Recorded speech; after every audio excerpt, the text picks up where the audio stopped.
Nós chegamos no capítulo 11 de Mateus. Meus irmãos, desde criança eu escuto sermões, assisto sermões sobre este capítulo, mas eu nunca escutei sobre ele todo. Geralmente ele é selecionado em pedaços. No meu modo de ver, ele é um todo. Eu vou me arriscar a falar sobre ele todo, apesar de nós termos pouco tempo.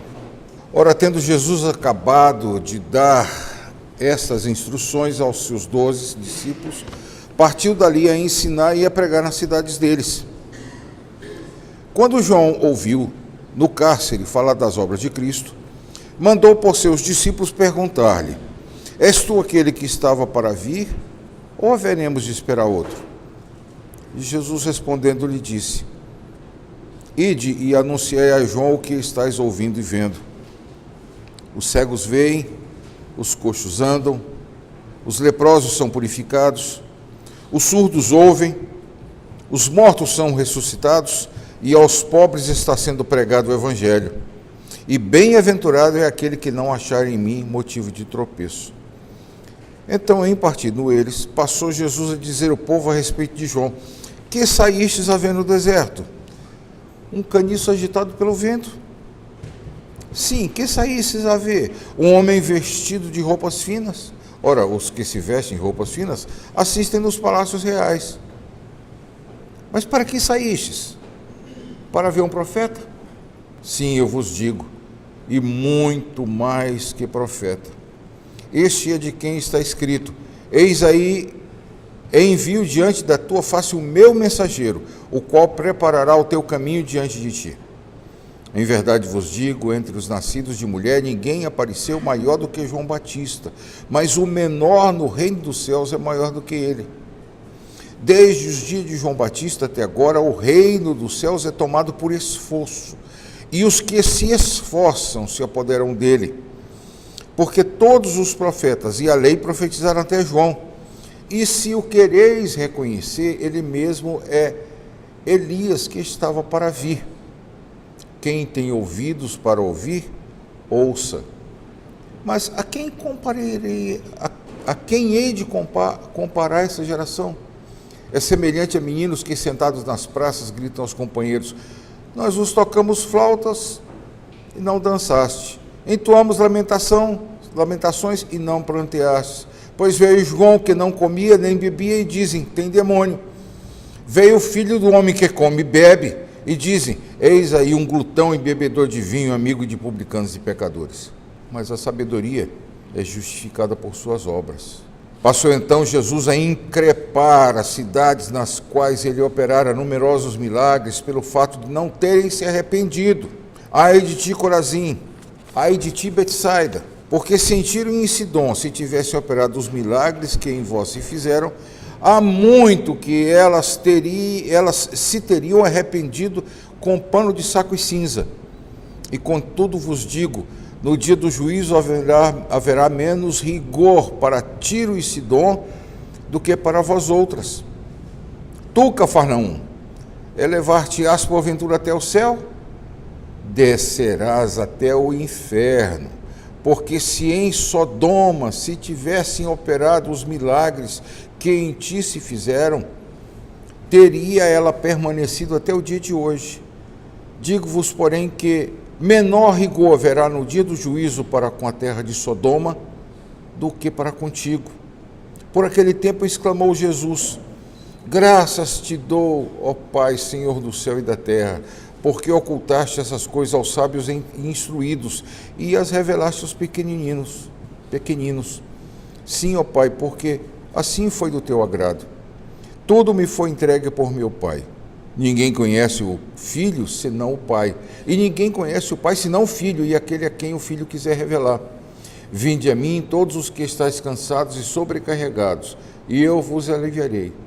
Tomai sobre vós o meu jugo e aprendei de mim, porque sou manso e humilde de coração, e achareis descanso para a vossa alma, porque o meu jugo é suave e o meu fardo é leve.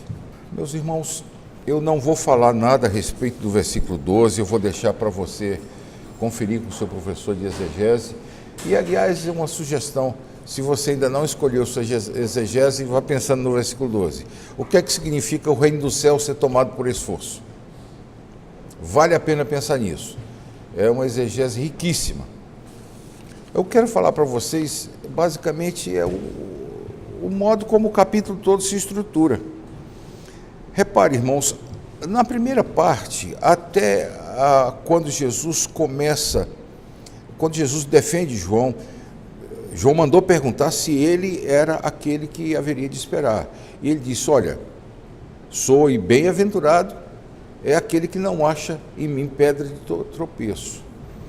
Como parece que ficou um clima ruim entre os que ouviram isso, Jesus passa a defender João. E passa a falar, a elogiar João e chega a dizer que é o maior dos profetas. Até aí não tem problema nenhum, tá? Essas duas partes estão temporalmente ligadas. Mas o versículo 20, veja, começa com o verbo passou. Essa ação é imediata? Ou será que passou e significa alguns dias depois? A mesma coisa vai acontecer no 25. Por aquele tempo exclamou. Por aquele tempo significa naquela tarde, naquele dia, naquela semana. Irmãos, eu creio que aqui não interessa muito a divisão em tempo. O que interessa é que Mateus colocou junto. E quando Mateus colocou junto, ele tinha uma lição a dar pela união disso aí. Repare bem, dúvida de João, resposta de Jesus. E Jesus defende João e critica seus ouvintes, que eram como meninos, que escutavam melodias alegres e não dançavam, melodias tristes e não pranteavam. Aí, estendendo de seus ouvintes, Jesus passa para as cidades e critica Betsaida e Corazim, compara com Tiro e Sidom, e diz que se em Tiro e Sidom se tivesse feito os mesmos milagres de Betsaida e Corazim, eles teriam se arrependido. Nós não sabemos muito sobre o destino de Tiro e Sidom. Alexandre arrasou aquilo lá, e depois parece que, ou antes, o Nabucodonosor já tinha feito muita coisa lá, essa é a profecia de Ezequiel, mas vamos esquecer por enquanto Tiro e Sidom, vamos para Sodoma.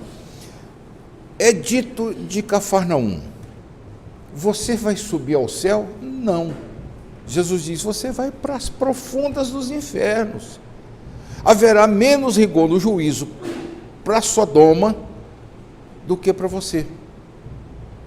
Lembre-se, Jesus tinha uma casa. Nós vimos no capítulo passado que ele chegou na sua própria casa. Não sabemos se era alugada, se era emprestada, se era dele mesmo, mas ele fixara a residência em Cafarnaum. E ele estava se queixando de que se Sodoma e Gomorra, ele não fala de Gomorra, se em Sodoma tivesse feito os mesmos milagres que foram feitos em Cafarnaum, Sodoma teria se arrependido. A pergunta óbvia é, por que não fez? Se ele sabia que Sodoma se arrependeria, por que não fez?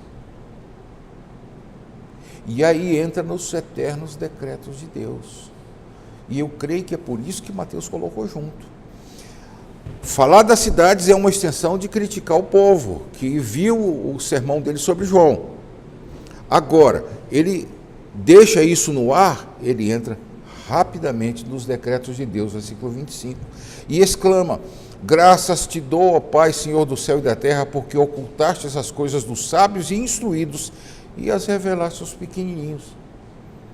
Os sábios e instruídos têm um problema enorme de entender os decretos de Deus. Os pequenininhos aceitam bem. É a vontade de Deus. Aconteceu isso. Sodoma foi posta como exemplo. Não fez milagres lá porque não queria que se arrependesse. Não se assustem com o que não queria, porque está escrito logo assim, na frente. Sim, ó Pai, porque assim foi do teu agrado. Pode haver coisa pior do que essa. Foi do agrado de Deus reprovar Sodoma e deixar seu filho viver em Cafarnaum.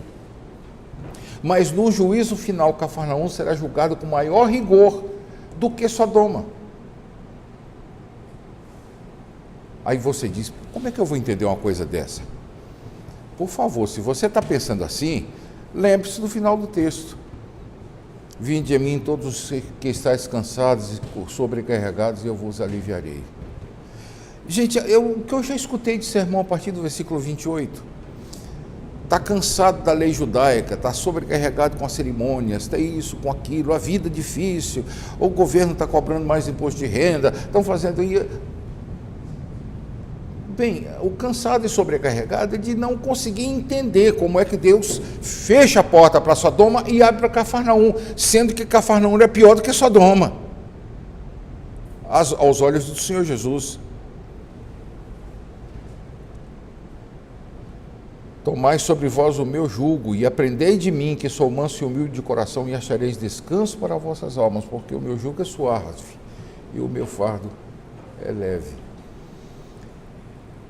O Senhor Jesus é quem faz, é quem decide.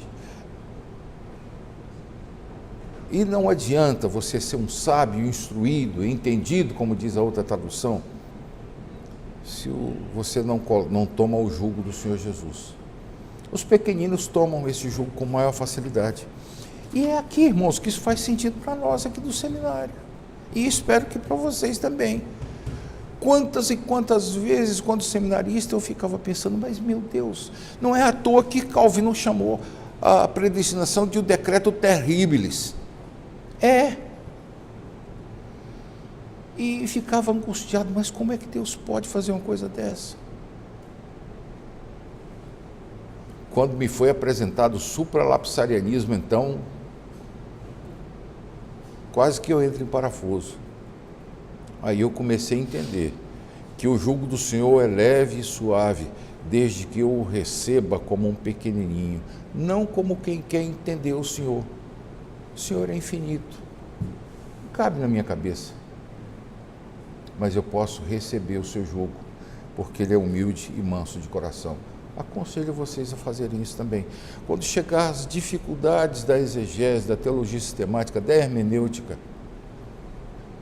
façam como Augustinho fez há tanto tempo atrás.